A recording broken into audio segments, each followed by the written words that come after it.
now indie comics is almost synonymous with Kickstarter comics. You've got a celebration of indie comics going right now for the month of October. What is Indietober, man? Tell us, explain to the world what's going on. The goal, right, is to get some backers for these things. And I know people have used these to go, hey, thank you for drawing my stuff. It's all about community building and getting these indie characters out. And this is one of the great things about indie comics is like there's no one right way to do it. This is what can help us all grow is involving people who are interested in your characters into the bigger medium of indie comics. This is proof that if you build something and you build a community around it, when you launch, they're ready and excited. My guest is Travis Gibb. Travis is a writer. He runs Orange Cone Productions. He has a tremendous amount of experience running anthology projects, writing his own creator-owned stuff. He's been doing some work for hire. Like, he is one of the busiest men in indie comics. Welcome back to ComixLaunch. Travis, how you doing, man? Dude, it's good. It's good to be here. Excited. It's so crazy. As you know, I'm part of ComixLaunch Pro, and two of those campaigns I didn't even see. We have so many people launching in that community. It's amazing to see. I'm gonna have to check them out after the program. Yeah, and just for anybody, I've been hearing just a lot of buzz, like in our community and in Kickstarter in general. Like people are like, "Oh, is Kickstarter? Is it harder right now? Are things tougher right now?"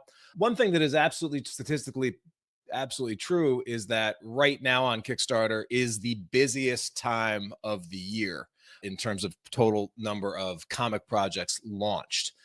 Last year, I can't say this with 100% accuracy, but the highest number of projects that I saw concurrently live, or at least comic projects concurrently live, was last year at near the end of October, when there was about 348 live comic book projects. Right now there's 329 live projects, which is the most that have been on the platform, I believe, this year. And so by the end of the month or by mid-month, we could be at that like max capacity for, what it holds. And I know that does mean that there's more competition, and it might be harder to get things like the Project We Love tag. Like, I went through a stretch where like I probably had 4 or 5 projects in a row that all got that tag. The last 2 projects that I did, they haven't gotten the Project We Love tag. And I think that's probably just a means of just there's a volume and there's only so much that they've done. Thankfully, it doesn't really make that much of a difference to your campaign, but for creators that are relying on that sort of thing, it can definitely may be an issue. Yeah, I hear that a lot, that oh, it's really hard right now and stuff, and it is, but I feel like it's back to where it started. A few years ago, it kind of leveled itself out. COVID, we had a lot of people come over, and not just like with money because they had extra money and they were at home, but also people came over creative. Like they were like, hey, I'm home more. Like I want to create, I want to bring stuff. So a lot more people came to the platform, found success in doing stuff. And I think now it's kind of leveling out. I also think comics as a whole, and this is really hard for someone who loves comics. Like if you go to the comic stores, it's not as exciting right now. We got Absolute Batman. We got some things that are making it really exciting. But in the indie market, it's really like bare bones. There's not a lot of indie books that people are like, oh, you need this indie book. So they're talking about Absolute Batman. We're talking about Transformers. We're talking about a lot of things that aren't indie projects. We're talking, look at the top 20 books, there's no Saga's not even there anymore. Like the indie is just kind of in the background right now. And I think that's partly to do with Distillery and, what is that other one? Ghost Machine. All these different little companies are starting and doing their little thing. Mad Cave is really killing it, doing these things. So it's kind of just splitting that market so you don't see it. And we're waiting for that one in that group that's you must have, like the next Saga, the next Walking Dead. Yeah. And I mean, I know the direct market now, it's more fragmented. Retailers have to order from like multiple catalogs every month now because it's not that Diamond isn't the one distributor that's ruling them all. And so, yeah, I think it's just, it is a different just time, especially for indie comics. And I do think, whereas that might not have been the case 5-10 years ago. Now indie comics, I feel like, is kind of almost synonymous with Kickstarter comics. Right. I agree. I look at, some of my favorite books that are up and coming of people who I want to discover are on Kickstarter. Yeah. Sync, I'm a huge fan of Sync. Like you like would put it on par with any other book I'm reading. I think that same thing about Destiny New York. There's a lot of these books that are kind of exclusive on Kickstarter. It is a publisher, regardless of what we pretend it's not. It is its own little publisher. It has its own little cool kids and good books and like must-haves. Yeah. Yeah. And, with Sync in particular, the direct market was the primary focus. Our original strategy was, hey, we're going to launch the first issue on Kickstarter to help, drive sales and awareness and build assets and funding so that we can release the rest of the series in the direct market. And it did. And the direct market release went much better than expected with that series. But over the years, in the direct market, unlike Kickstarter, like, sales tend to drop off pretty significantly as you go. Also, like, going away and taking big breaks between chapters that can, affect it. So with volume 3, we really made the decision, all right, we're going to do Kickstarter. We're going to Kickstarter first, Kickstarter and focus for the Kickstarter market, higher end premium stuff. And then we'll come around and release the direct market versions after the fact. And so now that we're at that, it's almost like the direct market versions are there as marketing and relevancy to help keep the Kickstarter stuff going. Yeah. It's kind of flipped on its head, where in the past it was like, all right, Kickstarter first, then direct market's the real launch. And I don't even think that's the case anymore. Well, I think I want to encourage your listeners and stuff. I always spend that extra $5 to get a Kickstarter book, the second release at the store, even if I have it. And the reason why to do that is it's so important to show the validity of Kickstarter. So if it's selling well at stores, I think the next hurdle that Kickstarter needs to do is we need a category at the Eisners and we need a category at the Ringos. Like, Kickstarter books itself needs its own category. And I think that's going to add that validity that Kickstarter needs to be like, it is it is important to the industry. I know that we have our books in those mixes, but I think like having its own category, I think, is the next step. Yeah, and I think by buying that at the direct market to show the direct market, like, hey, we're going to still support it in both places. It's important. Yeah, that would be interesting. I mean, like, although best crowdfunded book, I almost wonder, like, 3 or 4 years from now, like, Transformers. what books won't be crowdfunded, and right. Especially as these models are such that, like, I mean, in a world where Kickstarter exists, even for creators looking for that lucrative Image Comics deal, right? Like, right. The ability to go and to release like a monthly Image comic, you're talking about probably investing, $10,000 to $15,000 to $20,000 of like art and team and other stuff up front. Right. And in a world where Kickstarter exists, where you can go smaller, incremental, like, I don't know, it's just harder to make that calculation work unless you're already a creator with, a backlist that is funding you or you're working with other publishers that are, the rare publishers that are paying page rates and things like that. Yeah. So for indie work, but hey, we're kind of burying the lead here of the topic here, but this is what happens when we get a couple of indie comic creators together, just talking shop. But you've got a celebration of indie comics going right now for the month of October. What is Indietober, man? Explain to the world what's going on. So it's creators. A 31-day drawing challenge. So I think it was about 20 years ago. I don't remember who created it. I used to know, but Inktober is a thing, and that people will draw from a list. That list was posted and everyone would draw from that list. Over the years, that list have been more complicated and people haven't really done that as much. So about 5 years ago, I decided to create Indietober, and it was just for indie books. So we have a list of 31 creator comic books that we do every day. We'll post about it and we'll talk about all the creative, cool things that are mostly in crowdfunding. I don't exclusively do crowdfunding, but I do mostly. But I keep out like Spawn and like Savage Dragon and all the cool other indie ones that we have, and focus mostly on crowdfunding books, mostly Kickstarter books. And I try to have it in different genres and different levels of creativity. From someone who has 500 backers every time they do a Kickstarter, someone who has less than 100. Trying to find that balance and trying to get some awareness for some of these really cool characters and really cool characters design we have in the indie market. Yeah, it's the breadth of characters that are out there and worlds that have been built. And, we're talking 300 projects live on Kickstarter right now. Like, multiply that times 12, multiply that times the last decade. Like, there's a lot of great characters and visuals out there in the world of indie comics. And so this is just such a fun way to get, awareness for those characters and those creators, and then also get aspiring artists, or in some cases just fans, pulling out their pen and pad of paper and pencil and drawing. So I love that this has been something that you've been able to do. Is this the 5th year now?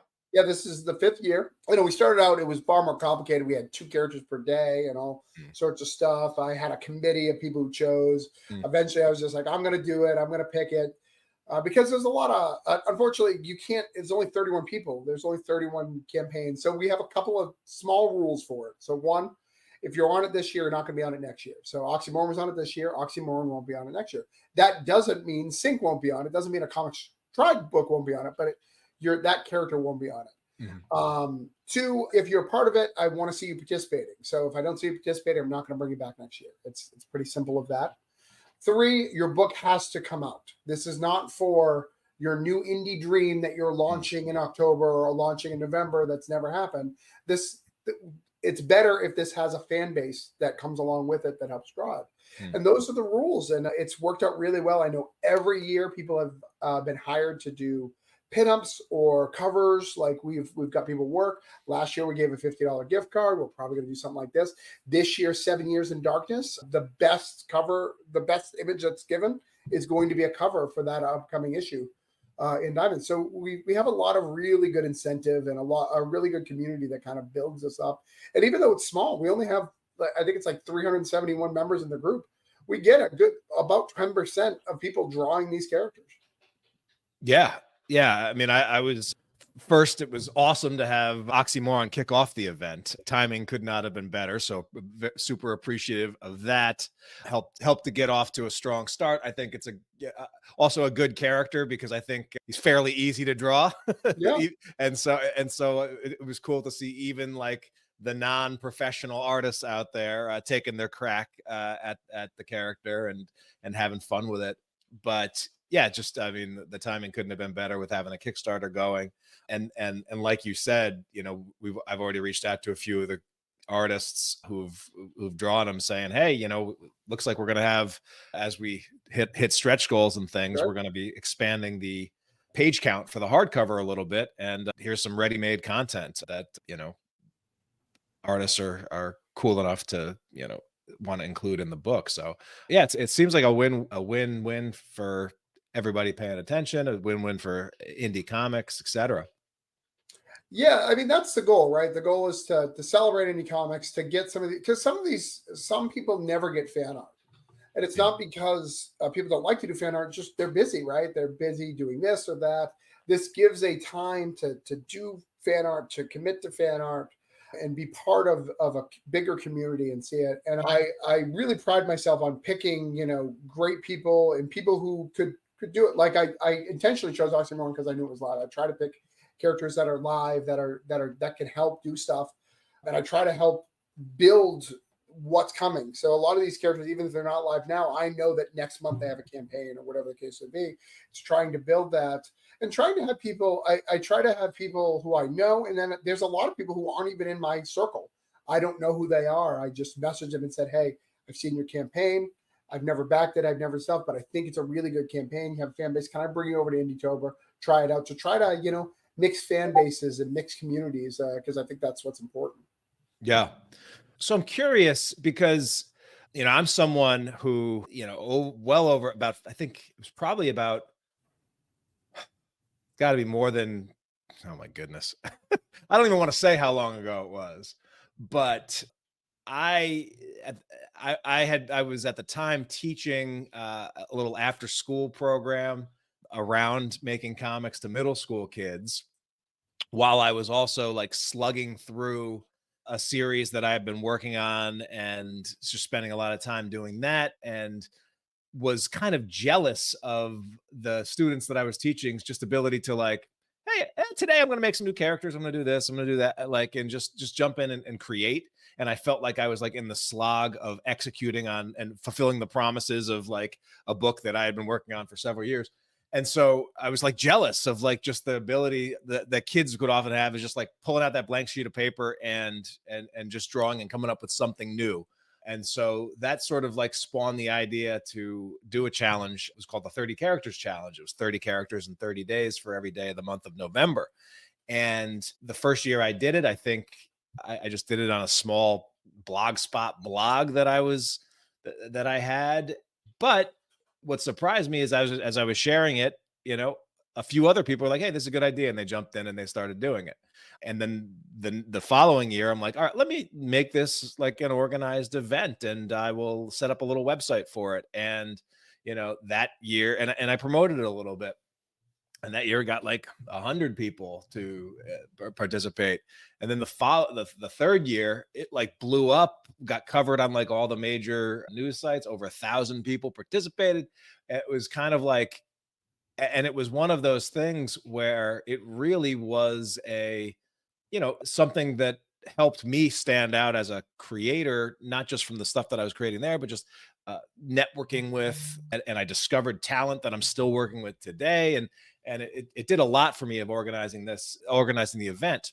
And so much so that like, as one of the advanced strategies that I teach in the ComixLaunch Pro program is, organizing some sort of online events can actually be a great way to improve and advance your own career. I'm curious, like, what have you gotten personally from organizing this online challenge? Like, whether it's networking, whether it's just, credentials, whether it's practice at one thing or another. Like, have you seen this?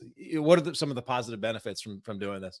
Yeah, as I do a lot of community-based stuff, from the Indie Creator Hangouts where I do the live shows to the Discord. I have a Discord of over 500 people who talk every day about various comic stuff, to the anthology work, and this being part of it. I was part of those challenges, if you don't remember. So I clearly didn't get scouted, so that's something we'll have to address off air. But what I've gotten out of it is just people just really appreciating being seen. I've obviously got covers from people. I've got people work and the thank you. But I think that this stuff like this helps me when I ask someone to do an anthology and I'm paying them in the back end. Like they trust that I have their best interests in heart because I did something like this. Like that's probably the key, is the goodwill of doing those things. So I can get better, stronger talent who will get paid the smaller page rate, because anybody who does anthologies, this may shock you guys, but anthologies are very small pay rate. It's not a big money. It's more kind of doing it for the love of whatever the anthology is. So it allows me to help gain trust with those creators to do that. And again, it helps me. I love indie comics. I've backed over 1,000 of them. I'm very active on the Kickstarter. It allows me to show some of these books that I love that don't get that exposure that they need. And I really love that ability to do so. We keep talking about doing isn't that great? It's so good. Yeah. We keep talking about doing a Kickstarter connected with this, of maybe, art book, over of the best of the last couple of years. We haven't done something like that. But yeah, that's kind of what I gain, is just the goodwill of the community. And again, I can scout art just like, you did in your stuff, scouting people who I think could be good fits for covers and good fits for any of my anthology works, which I have a lot. Yeah, absolutely. What do you, for the people that are participating, what have, like, There does seem to be like a nice mix. And what have you heard from them? What kind of feedback do you get from them, after the fact, or what do you hear, or do you get suggestions coming in? How Oh do you yeah, manage yeah. that? Every year I get something. I get somebody. This year I got, hey, I was really upset that you didn't invite Mm, me last year. So I get some negative stuff, and I always tell them, hey, I'll make sure I get you on next year. This isn't an exclusive club. It's just trying to figure it out and figure out the best mix. Because if you look at the names and all the characters, you'll notice it's girl, it's action, like it's spread out to do some stuff, and then it's horror because it's Halloween, trying to get things that people want to draw. The other thing is that the thank yous of people who got work, mm. that's the biggest thing, of people who got cover work, or people who made this art and someone then paid for it to be involved in something else. They were like, I want that as a cover. Can I pay that for being a cover? And then even people like Smelky. Smelky, I know you had him on your show recently. I know he's an oxymoron, but Smelky's a big deal in the art community. He sells really well. He's got a lot of exclusive cover deals. So being on one of his covers is a big deal. I think that's a really good prize. So if you're an up and coming artist and that's something you're interested in, it's really good. The biggest hurdle that I always have is getting writers to draw. And even if you draw just one or two, I don't expect you to draw a lot, just to show that you want to be part of this community, show that you want to be involved, that you see the value. Because the one thing I hate about any of these things is just people who take, hey, I want my character, but I'm never going to participate, never going to share, I'm never going to thank the artists who do it. Those are the people who I get rid of very quickly on these things. Yeah, that makes a lot of sense. So talk to me a little bit about how you put together this year's punch list. I mean, obviously, Oxymoron, you knew the anthology was coming, and I know the Red 10 was a book or an indie book that you enjoyed, and as well as just the Comics Drive stuff in the past. So really appreciate you putting us in there. But how did you go about it? I mean, I think there are a lot of creators that are out here and they're so focused on their own work. It might be difficult for them off the top of their head to go through and put together a punch list of 31, iconic, strong visuals, lends themselves to fun for artists, etc. But you seem to have been able to put together a fresh list every single year. But what's your approach? Do you start with a fresh sheet of paper? Have you been putting this together all year round? How do you Yeah. do it? Well, I mean, I'll be 100% honest. First, we start with, I only get one a year. So what's mine? So that's the first one, because, I got to get a little selfish. So I get one a year. So I start there. And then I hit the big creators who will bring people that people want to draw. So this is not, it's not like a Pat Chan, a Kevin Joseph, Mary Shelley, Jessica. Grab some of these bigger creators that have a platform and bring them over and make sure that they have a character involved and mixed throughout. Because those are the ones that people want to see art of, that people love. They have a fan base that they're going to share it to, that'll bring more people in the community. So I make sure I get like 5 or 6 of them. So that's kind of my thing. Then the next step is Halloween based. I try to find, at least to do 1 or 2 Halloween ones every week of the campaign. So I try to find ones that are scary. So that's why we have the Mary Shelley in there. That's why we have a Mortal Cold. That's why we have the Horse Goes to Hell and the Spill Blood and et cetera, Grave Sitters, all these horror things. So that it is October. It's scary month. You got to make sure you have a very good mix of horror. Yeah. And the next thing is, this is a good chance where, even though it doesn't do great on Kickstarter, superheroes, getting a lot of superheroes over here are good, because superheroes are fun to draw. So people love to draw superheroes. So I try to grab 1 or 2 superheroes that I think are doing well in the indie community and kind of put them on. Probably the 3 months prior, really scouting what's on Kickstarter, who's doing well, whether or not I know them or not, and see if I can get them on, and trying to include as many of those characters and people as I can. Playing it out, it's tough because there's so many books that I love, but I have this rule of I'm not going to put them on next year if they were on this year. I try to have a mix of talent of different communities that are doing stuff, So it's trying to find all that balance and giving everyone a fair shot, as well as mixing in good popular characters with more unknown, to hopefully get some backers. The goal, right, is to get some backers for these things. And I know people have used these to go, hey, thank you for drawing my stuff. Let me send you a free digital of my book, and it helps, Yeah. we get a backer next time. Yeah. Love it. Love it. And, it's a smart way to mix things up. Is it too late to participate if we're here on day 3, and this will air on the podcast in a couple of days from now, but is it too late to participate, or can people jump in and start drawing right now? Yeah, you can jump in at any time. So you can start drawing from 1. No one's going to complain. If you start on day 12 and want to do 1 through 12, we'd love it. Like, people love it. It keeps them going and engaging. But if you just want to come in and draw your friend's book, maybe you're the artist of a book. Like last year, we had Connor Hughes do a few because we had White Ash in it, which is great. Connor Hughes is great stuff. So some people got Connor Hughes art, which would be very expensive because he's kind of doing some cool stuff. So you can come and just do that, or you could just do a couple of days of characters that you like. There's no limit. However, on the 15th, it starts to slow down. I'll be honest. Like, we get less people drawing just because people lose interest as it goes. That's when we start adding awards. So that'll be like a gift card, but you'll have to do all 30. There'll be some challenges to do that. So, but we don't talk about those early because I just want the natural excitement of it.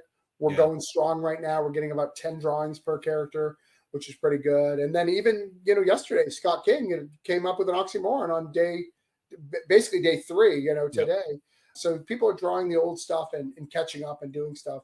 But we'll have some sort of challenge, and we'll give a gift card away, and we'll try. It's all about community building and getting these indie characters out so you see them. Yeah, yeah. And I mean, like, obviously doing this for the love of doing it is a great thing. But like, when I saw that from Scott, like, one of the things that I know you do and I do often is we shout out other Kickstarter projects that are live during Kickstarter, but we also want to be like, at least for me, I like to have a nice, smooth segue transition when I go ahead and pitch a book, especially if it's not, a 1-for-1 audience match. Right. But when someone like Scott, who has that series Quest up going right now, it's an epic fantasy, pretty far from what my current project, Oxymoron Killing Time, is. It's a little bit harder thing just to pitch to that group. But by him doing an awesome piece featuring Oxymoron in this group, that then has me being like, oh yeah, well, let me share this in an update with my backers, and then use that as a natural segue to point out to how to get more great work from Scott.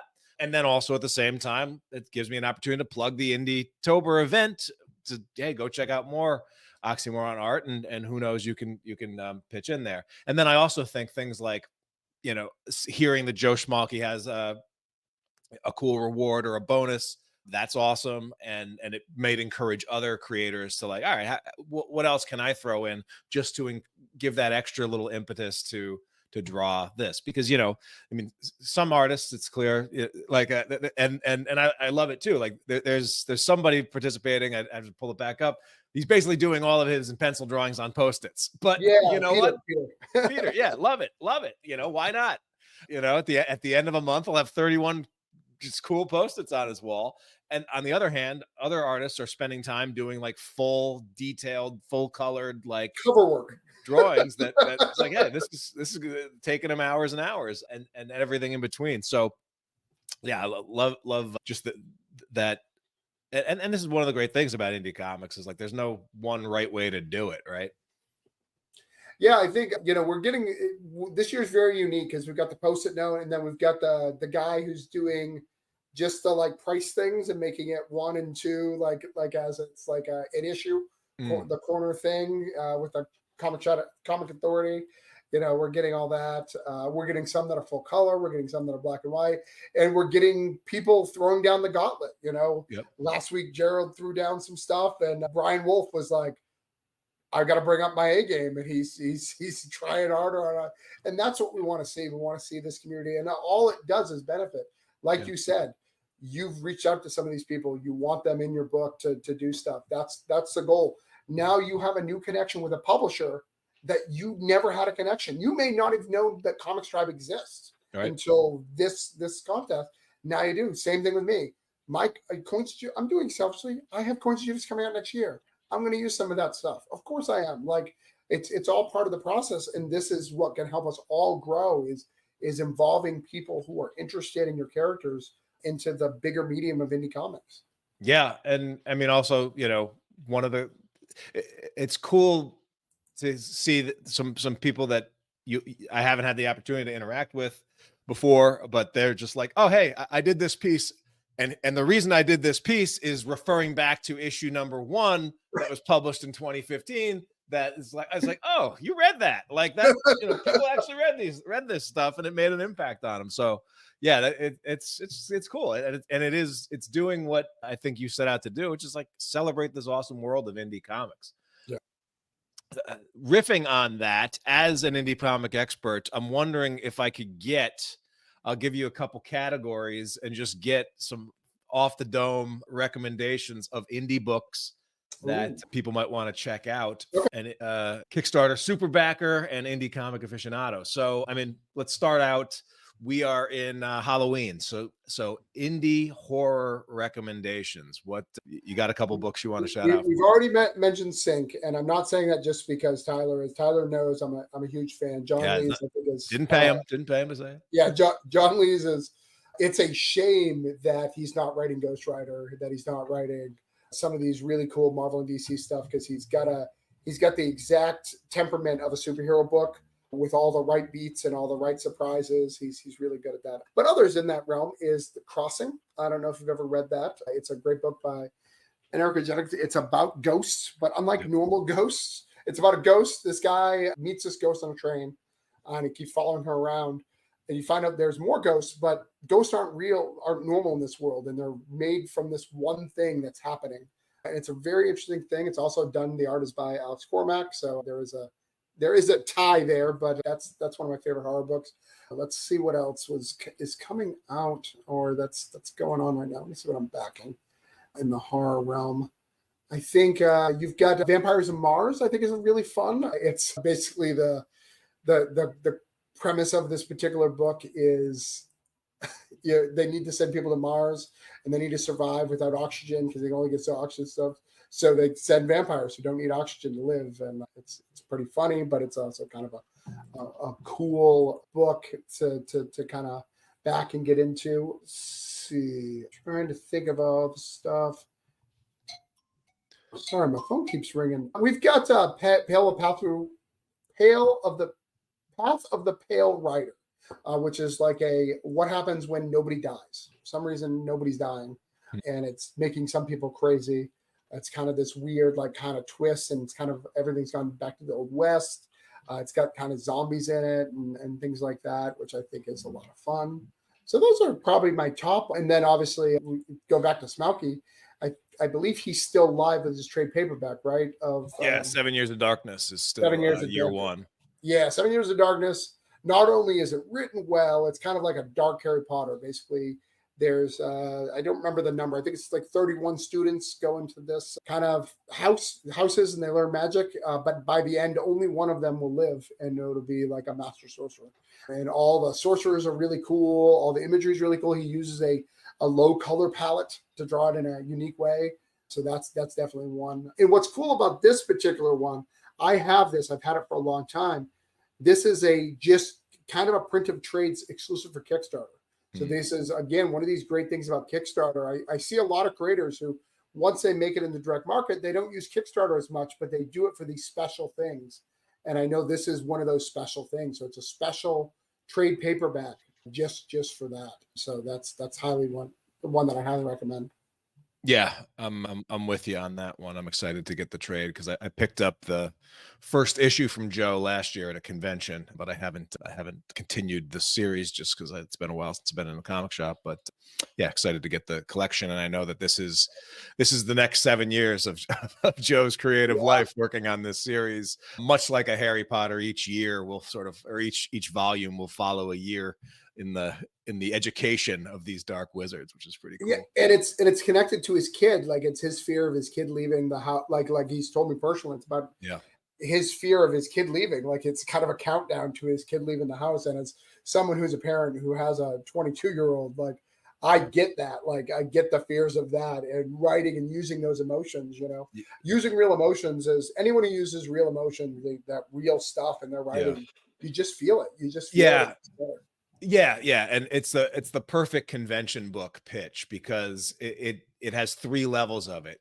You can do the, it's this meets this, what if what if it was Harry Potter, but all the wizards were dark wizards, or Hogwarts, but for Voldemort. Right.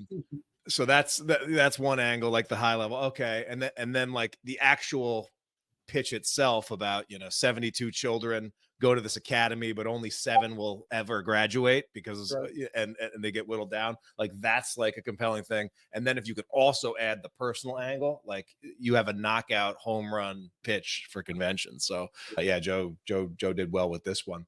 So all right, we got some horror recommendations out of the way. Another probably, when most people think of comics, they think of super people in capes and tights punching each other.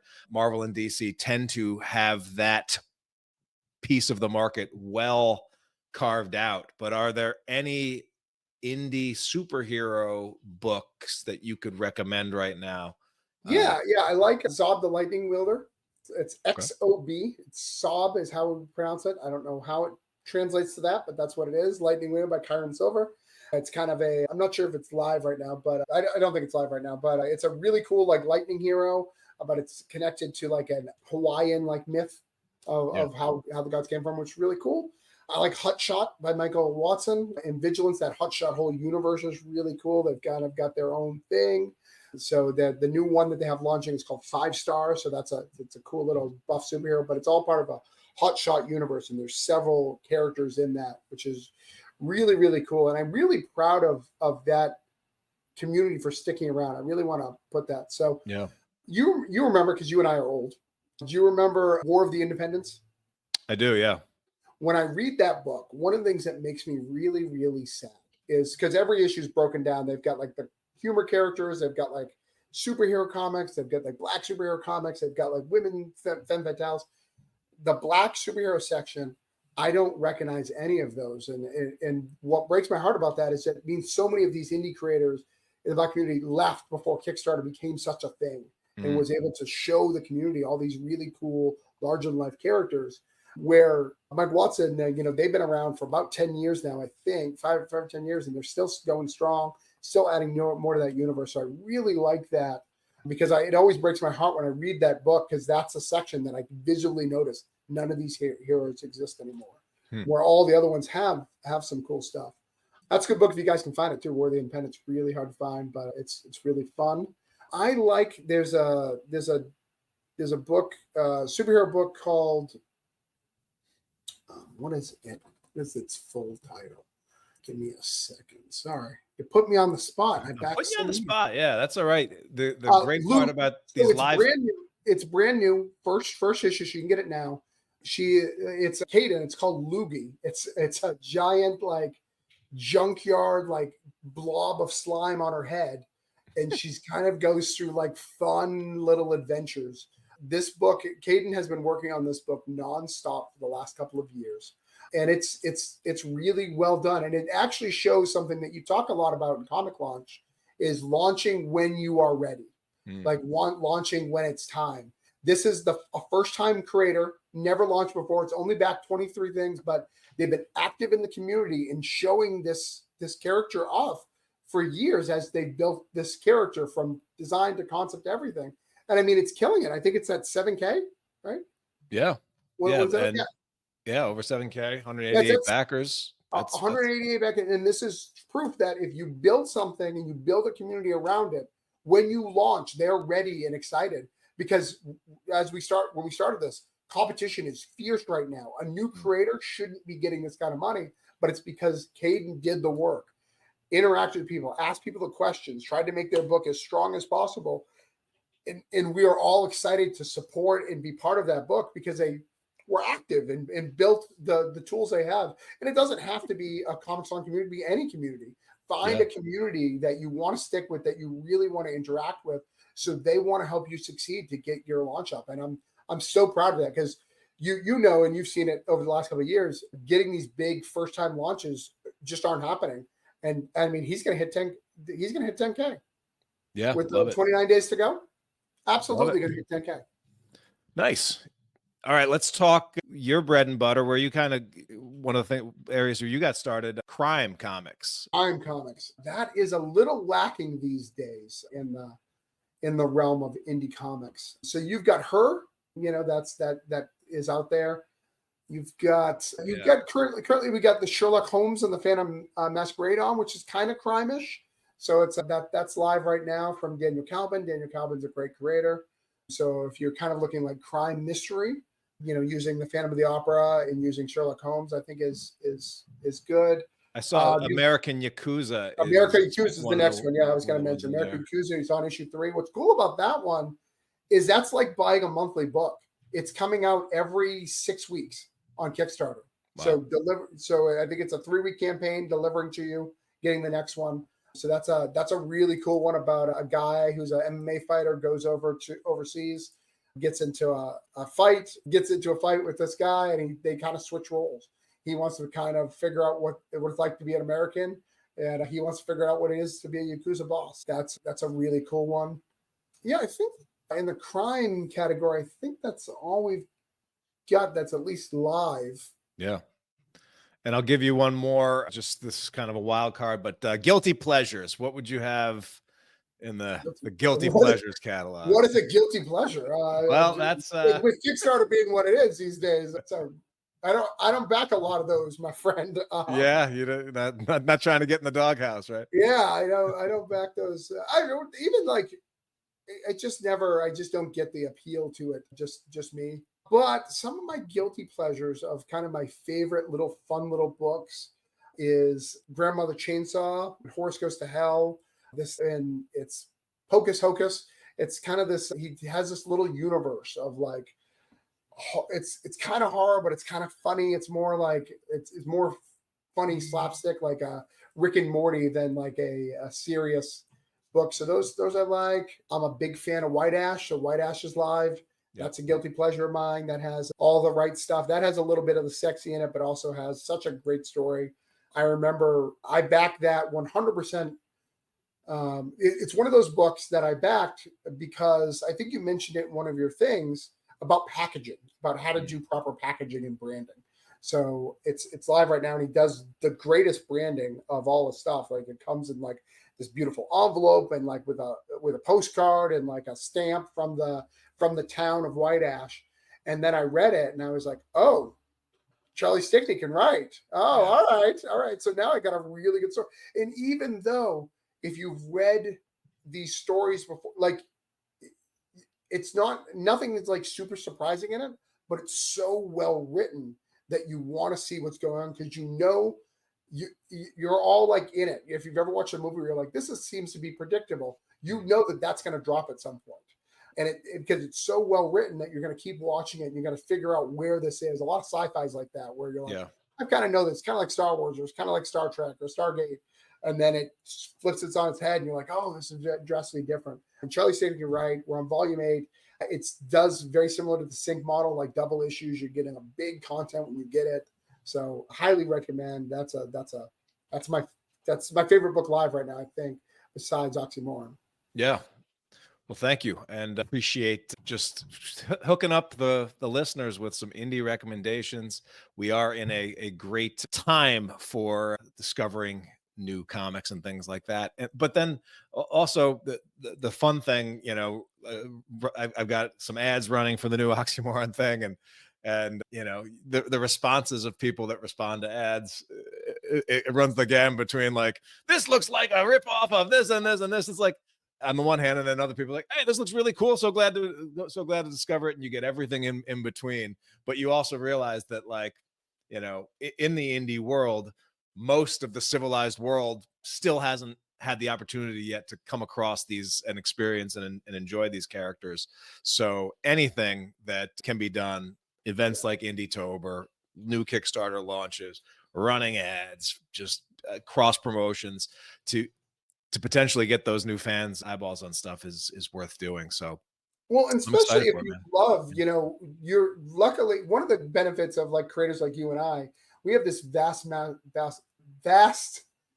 catalog. So if you like Oxymoron, like if you really that new person who comes on and likes it, Yeah. they can buy this, and then they're going to be able to read the Red 10 for the first time. They're going to be able to read, the Loneliest Nightmare, right? Is it the Loveliest Nightmare, yeah. Loveliest Nightmare? And then the first thing, they've got so much in this universe that they get to explore, which I think is really cool. And it's like going to the comic store, when you find that new book that you like, and you're like, oh, what was before? Oh, this crossed over with this, doing that. I have a character called Kaboom from Extreme Studios that I really like. Not something that's super loved, but I am constantly like someone who's like, hey, did you know that Kaboom was in like 3 issues of Supreme? Cool. So now I'm hunting for these 3 issues of Supreme to kind of check it out, to just add a little bit more love to these characters. And I think it's good when they go away for a while, like an Oxymoron, and come back. In fact, I want to help Oxymoron out. So let's give a Cthulhu trade, digital, and a Holiday Spirits trade if you get the 30. If we get to what? 30. I think you'll bet to 30. 30? All right. You don't think we'll No, yeah. lower? I think we'll do it. I've got a few more Tricks. A few more tricks. But let's stop sweetening that pot. Let's give a Cthulhu trade, whatever one you guys decide. You can have a vote on it, and a Holiday Spirits trade. All right, we will make it happen, and I will also announce that now that the book is getting a little bit bigger, Travis is gonna be participating. We're gonna announce a couple additional creators that will be doing that, and you and I have been going back and forth on a end of credits scene to this thing that I think will touch things off really nicely. So, and it really means the world to me. So for those people who don't know, like Tyler and I have been friends for a long time, but I found him at a con. I can tell the origin story. I found him at a con, Boston Comic Con. I think issue 4 of Red 10 was out, or 3 or 4. And he pitches me that 10, and I'm a cocky young guy, I'm probably 18, 19 when it happened. Already a jaded comic fan. Right. Already a jaded comic fan. And he's like, this is going to be a 10-issue series, Indiecomics. And I remember specifically looking at you and going, this isn't going to make 10 issues, sir. Yeah. I appreciate it. I'm excited that you believe that. I'm going to buy all of them. But there's no way that an indie book, because statistically, it just wasn't happening. People weren't doing that. It wasn't like Kickstarter now. They would come up with 1 or 2 issues, and you all had to fund it out of pocket, and then you had to fund your cons out of pocket. And cons, for the most part, aren't extremely profitable. There's exceptions, of course, but for the most part, they're not very profitable. It's more about networking, paying for itself, networking, and hopefully finding that next gig. So Red 10 has been something I've really loved for a while. The book that it's inspired it, and Then There Were None, was one of my first memories of a book that was assigned to you as from a teacher that I enjoyed. Like, because you get all those books for years. And in 5th grade, I remember was assigned to it, and I remember I was so pissed because you could get a pizza party if you could guess the killer, and I was like, it's unfair because you could never guess that killer. And someone did guess it, so I believe they read ahead. I can't prove it, but I believe they read ahead. So I mean, I read it, and then I reread it before writing the Red 10, and I was like, oh crap, I've read this before. And I can't remember who the killer was. And so it was still a surprise to me. And I'm like, that's a good mystery. Right. But the character of Oxymoron is a character. It's like getting to write that character even for a little bit is a dream character for me, being able to do it as someone who loves indie comics so much, being able to play in that. And I'm so blessed that so many people trust me. I've got to write Nightwolf for Rob Otari, and I get to write all these books that I love and create. But Oxymoron is one of my first indie loves. So I'm loving that Red 10 and that Red 10 universe, because I had never seen a superhero universe. And reading it today, I just reread it to write this. And just seeing some of the old references and some of the stuff is just funny and brings you back to a different time. Yeah. And the way it's presented is not the way you present that story today, just because we have different techniques of the way a story would present. But that is very much of the time how you would present that story. Yeah, and you know, when I look at like The Boys and other things like that, I'm like, you know, there was a lot going on in the zeitgeist of like the world of indie comics as, you know, corporate driven and everything that I was touching on that has since kind of been, you know, it's been an area that's been mined pretty deeply over the past decade, which is always, I mean, and you know this as a creative person, but also someone that pulls stuff from the zeitgeist, like, you know, feeling like, oh, this is just this thing which Right. came out afterwards, or like you may have even started it before that. It can be, you know, a little frustrating sometimes to hear that, but you know, on the whole, the just hearing from fans, seeing that they love it, seeing that they're excited for this character to come back and to see what's next, and also like I sort of see like the oxymoron being a character that can uh can riff in different in different contexts, you Yeah. know, like there can be the super dark serious serial killer crime 7 version of him, and there can also be like the Looney Tunes like zany version of it, and everything in between, and everything in one anthology project, which I'm hoping people, when they get the whole thing, it was something that I spent a lot of time like trying to, oxymoronically trying to let creators kind of do their own thing and go wild, but also within a frame that is going to be a cohesive reading experience and have a little bit of heart and a little bit of surprise and a little bit of whimsy and a nice twist at the end. So I don't know, excited to get it finally out there to the world and excited to have you a part of it, man. Yeah, well, there's great, you know, if your first volume has anything to do with it, some of those creators went on to do amazing things, you know. About half of that book are mainstream stuff. You got people doing Thundercats. You've got John Lees who had Yep. besides your stuff, the AWA stuff, and you've Yep. got Rich Dueck who's doing Marvel and DC work, you know. You've got some Paul Alder who was indie darling for about 5 years there, you know. Yep. Um, Yep. you know, Yeah, so so many of those people. It's the first, you know, we didn't pay them handsomely, unfortunately, but we paid them. It was the first it was like the first check that they cashed from a publisher in comics, and so that's cool to, you know, was cool to see. You know, we went a little, probably a little insane with like all of the variant hardcovers and everything. That, you know, a lot of lessons were learned on that first Kickstarter and the yeah, scope and scale of it, I get but confused sometimes when I run across it. I'm like, do I have this? Like, and I was like, oh, it's another variant of the yeah, yeah, hardcover. there were the main cover and then 9 more variant hardcovers, including one of the variant that hardcovers that I hadn't seen in a while because I think we sold out of it. But it was like one of the hardcovers was a montage collage cover with art from all of the artists involved. Like I was like, oh man, I had a lot of energy back then.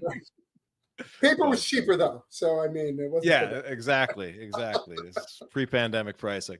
Well, good man. What, you know, what's the rest of your looking like beyond so Indietober? yeah. So I'm launching later this month. Hospice. You remember that hospice experiment that we did? Finally going to put that in trade. It's been a year, so we waited a year to make sure everybody could get that, sell them at cons, and do that. So we're going to put out a trade. All 6 of those people are coming back to do a trade. We're going to add some new back content. You know, we're going to have a new story in it, maybe a couple of new comic pages.